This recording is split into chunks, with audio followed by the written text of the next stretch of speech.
look around the globe. Think about what would we call those? The English-speaking countries of the world. For example, Canada, Australia, New Zealand, Great Britain.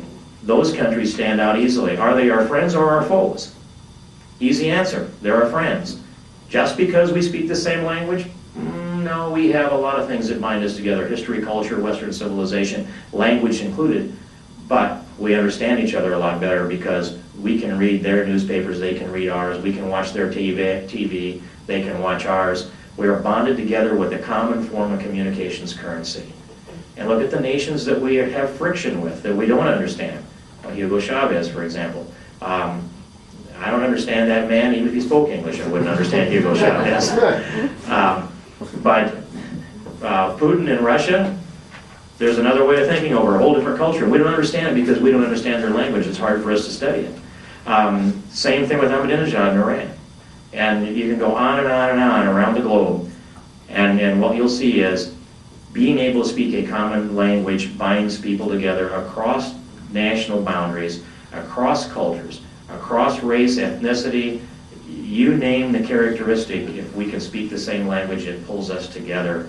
That's what we're for here. That's what I've been for a long time. And I have made this statement, and it's my own research, that we are the only nation in the world that does not have at least one official language. Now, some will say the United Kingdom doesn't technically have one, but it's threaded through their parliament, and so it exists. But you know, if England doesn't have English as their official language, that's a whole other discussion. But I did it this way. I pulled out an almanac that had all of the flags of all the countries of the world. Then I sat down to the World Encyclopedia, this is a few years ago, you can figure out. And I went to every flag and I looked up every country, went down through them all. And every country but the United States, by that study, had at least one official language. Some have more than one. And we are here, not yet able to act on Noah Webster's dream that we establish English as the official language of the United States. And why did he want to do that? Because he traveled up and down the East Coast in the 13 original colonies of the United States and realized that we had colloquialisms that were growing up and people didn't travel, so the language didn't blend. And he could see language isolation taking place in the United States at that time.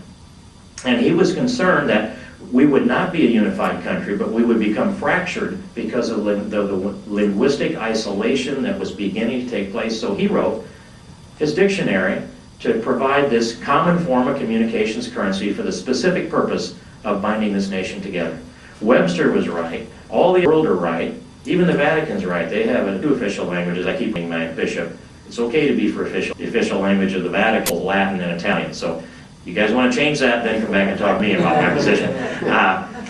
But it's common sense. It pulls us together. And one last thing, I'll just conclude with this other concept.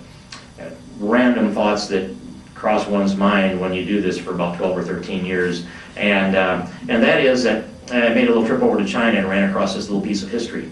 There's, in about 245 BC, the first emperor of China, so he calls himself, and whenever there's anybody that can actually pronounce it, they've tried to train me to it. It's the first emperor of China. I call it Qi Shi Huang. That might be the English pronunciation, but in any case, he took a look at all the different areas in China, 300 and some different dialects being spoken at the time. There was lack of communication, and he decided that he wanted to standardize and unify China. So he standardized the width of the ox carts so that they could go, the ruts would match when they went from one region to the other. He created the terracotta guards, they're there still yet today. And he hired scribes to create a written script of a Chinese language, and his stated purpose was that he intended to unify China and keep China unified for the next 10,000 years. Well, that's not quite 2,500 years ago. And it's a pretty good standard to look at. He understood how powerful language was then, more than 2,000 years ago. We ought to be able to figure it out in the United States Congress today. Thank you very much.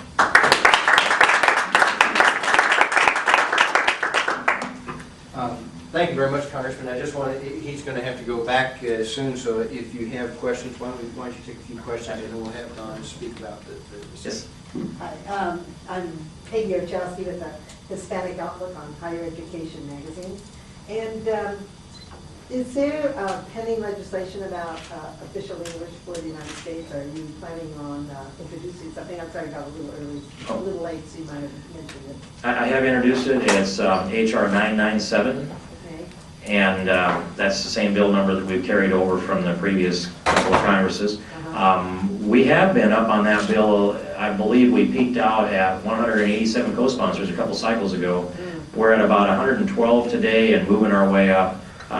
And so to get a hearing, I've got to ask George Miller to have a hearing on official English. I mean, he's, you know, they're all about dividing America. And I asked him on the floor yesterday, why are you dividing us? Let's unite us. So it's going to take a lot of pressure. But I'm not. Any Democrats on it at all? I think so. I'll call it a bipartisan bill, and would there be about 4 Democrats on the bill right now? Good. Anything else? That was my question. So- All right, okay. Okay. By the way, I lived in Switzerland for 5 years, and of course, there's 3 official languages there. But the interesting thing is that the cantons, and there's 22 cantons, I got the number wrong, didn't I? I said 24, so. they're not English. I mean, they're not a language pure. I mean, they are language pure. They are not bilingual. We lived in the canton of Vaud, which is one of the 4 French-speaking cantons. There is no bilingual ed in those schools, even though the country is trilingual. The cantons themselves are language pure.